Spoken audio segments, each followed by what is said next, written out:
నమస్కారం. టీవీ7 daily market updates కు స్వాగతం. ఘాటు తగ్గిన మిర్చి, రోజురోజుకు పతనమవుతున్న ధరలు. గతేడాది అంతా ఆశాజనకమే. ధరలు ఇంకా పెరుగుతాయన్న ఆశతో కొందరు కోల్డ్ స్టోరేజీలలో నిల్వ. క్వింటాకు 5,000 తగ్గిన వైనం. కోతకు వస్తున్న కొత్త మిర్చి. ఆందోళనలో రైతులు. మిర్చి ధరలు పడిపోవడంతో రైతులు గగ్గోలు పెడుతున్నారు. నెల రోజుల వ్యవధిలోనే క్వింటాకు ధర 5,000కు పైగానే తగ్గింది. గత ఏడాది మిర్చి సాగు చేసిన రైతులు ఆశాజనకంగా ధరలు ఉండడంతో భవిష్యత్తులో ఇంకా పెరుగుతాయన్న ఆశతో కోల్డ్ స్టోరేజీలలో నిల్వ పెట్టారు. ఇదిలా ఉండగా ఈ ఏడాది సాగు చేసిన మిర్చి చేలల్లో కాయ కోతకు రావడం, ధరలు పాతాళానికి పడిపోవడంతో రైతులు తీవ్ర ఆందోళన చెందుతున్నారు. గత ఏడాది తేజ డీలక్స్ అనే క్వింటా ధర 21,000 వరకు పలికింది. నెల రోజులుగా మిర్చి ధరలు 5,000 నుంచి 6,000 వరకు దిగజారాయి. ఒక్కసారిగా ధర తగ్గడంతో రైతులు తీవ్ర ఆందోళన చెందుతున్నారు. కొత్తగా మార్కెట్లోకి వస్తున్న తేజ రకం 341 రకం ధరలు 11 నుంచి 13,000 ధర మాత్రమే పలుకుతోంది.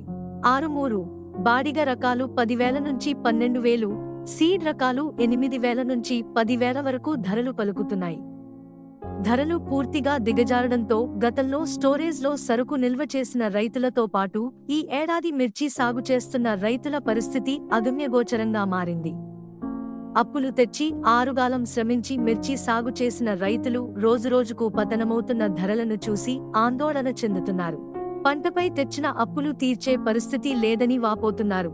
ఉమామహేశ్వర అగ్రహారం, పూరిమెట్ల, బొప్పుడివారిపాలెం, సుంకరవారిపాలెం, మారెళ్ల, నాయుడుపాలెం, తమ్మలూరు, పసుపుగల్లు, ముండ్లమూరు గ్రామాల రైతులు పలు కోల్డ్ స్టోరేజీలలో 5,000 క్వింటాళ్ల వరకు నిల్వ చేసిన పరిస్థితి. ధరలు దిగజారుతున్న పరిస్థితిలో చేసేదేమీ లేక ఉన్న ధరకే సరుకు అమ్ముకునేందుకు సిద్ధపడుతున్నారు.